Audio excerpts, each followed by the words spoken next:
Diligan natin itong mga bulaklak. Ayan, lagyan natin ng maraming tubig kasi sobrang mainit dito. Ang bilis mag-dry ng lupa. Nakakaawa naman yung mga bulaklak. Ayan guys. Damihan natin ng tubig kasi ano sila, sobrang dry. Ayan.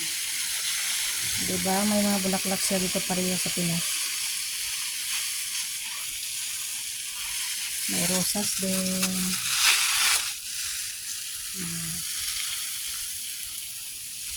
Minimikos-mikos na tong mga paglagay dito sa mga bulaklak. Mikos-mikos na. Lahat ng klase ng bulaklak nilagay sa isang lagayan. Yan, damihan natin ng tubig.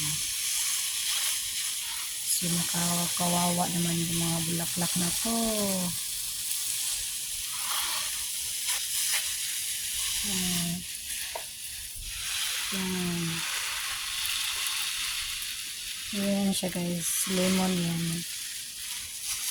Ito, lemon din.